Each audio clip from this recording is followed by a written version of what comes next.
diputuskan kabarnya oleh Presiden Prabowo yang disampaikan oleh Menteri Keuangan Pak Purbaya bahwa pertama adalah dihapusnya tunggakan iuran BPJS Kesehatan bagi peserta mandiri. Gak usah khawatir, segera diurus ya Besti. November akan dimulai. Jadi meskipun nunggak iuran BPJS-nya bukan berarti tidak mendapatkan pelayanan kesehatan. Catat. Assalamualaikum Besti-Besti, love Indonesia kesayangan si akunya. Jumpa lagi di Viral for Justice dengan hashtag kita, jaminan sosial untuk rakyat. Alhamdulillah wa syukurillah. Jadi aku pernah cerita bagaimana aku memperjuangkan lahirnya undang-undang BPJS itu nggak gampang. Tapi aku tetap berusaha keras meskipun saat itu aku dalam keadaan hamil mengandung anak kembarku. Terima kasih untuk kehadiran Anda semua. Kita telah jalan berpanas-panasan menunjukkan bukti bahwa rakyat Indonesia menginginkan adanya jaminan kesehatan seumur hidup. Betul. Membuktikan bahwa kita membutuhkan jaminan kecelakaan kerja, membutuhkan jaminan hari tua, jaminan pensiun, dan jaminan kematian. Karena ini untuk seluruh rakyat Indonesia. Tidak boleh ada lagi rakyat ditolak dari rumah sakit. Dan Alhamdulillah 28 Oktober 2011 akhirnya Undang-Undang BPJS disahkan di paripurna DPR RI. Dan sejak itulah lahir dijalankannya dua badan penyelenggara, BPJS Kesehatan untuk jaminan kesehatan dan BPJS Ketenagakerjaan untuk jaminan kecelakaan, pensiun, hari tua, dan kematian.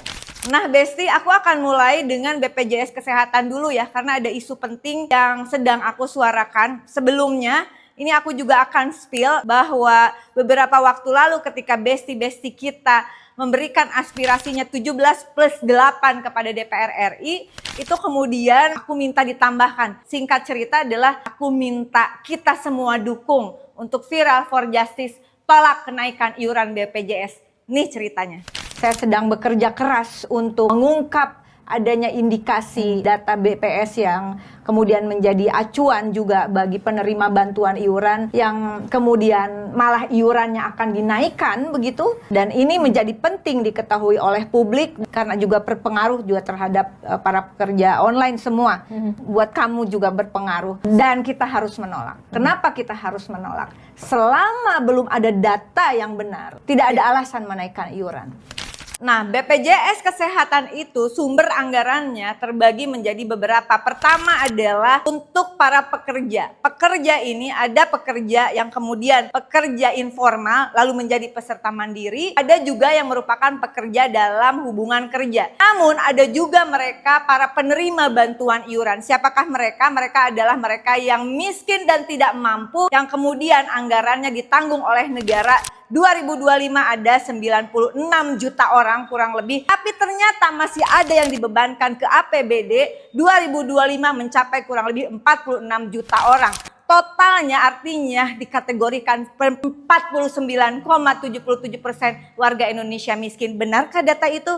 Oh, kita hitung lagi. Saat menerima aspirasi masyarakat tentang 17+8 dan aku minta ditambahkan tolak kenaikan iuran BPJS, saat itu aku ditemani, kita bersama menerima aspirasi bersama Bang Andre Rosiade dan juga Bang Kawendra, ini besti-besti aku.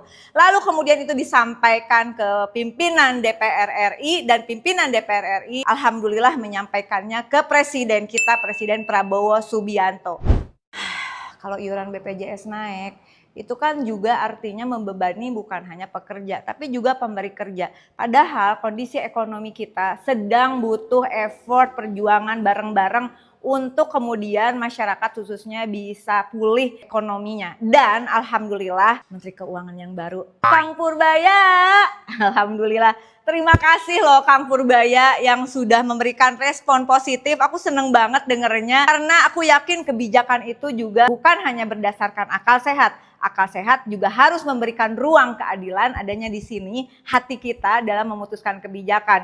Singkat cerita, beberapa hari lalu, alhamdulillah ini menjadi kado penting peringatan lahirnya Undang-Undang BPJS pada paripurna DPR RI 14 tahun lalu. Ya, alhamdulillah kita beri dukungan, kita awasi bersama, diputuskan kabarnya oleh Presiden Prabowo yang disampaikan oleh Menteri Keuangan Pak Purbaya bahwa pertama adalah dihapusnya tunggakan iuran BPJS Kesehatan. Bagi peserta mandiri ini sudah disampaikan juga penjelasannya oleh Dirut BPJS Kesehatan Pak Prof. Ali Gufron bahwa beralih mereka yang mandiri dan nunggak itu ke penerima bantuan iuran.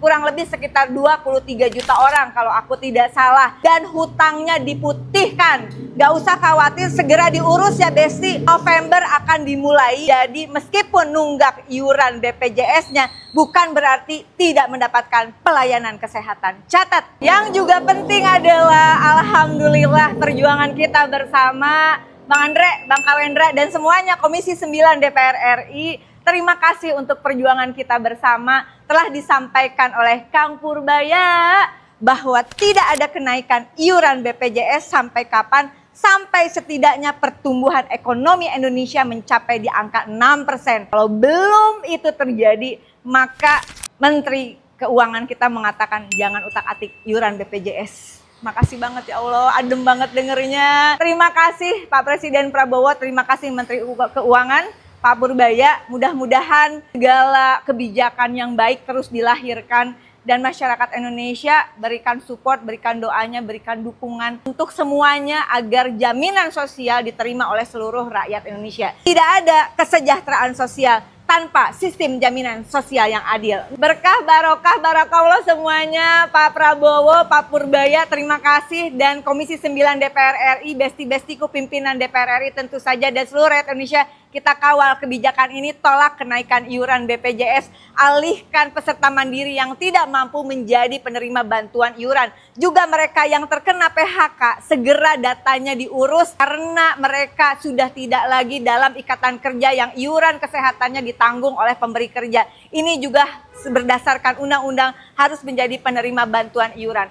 Tetap bersuara, tetap berjuang, never give up Indonesia. Salam sopan Indonesia. Muah.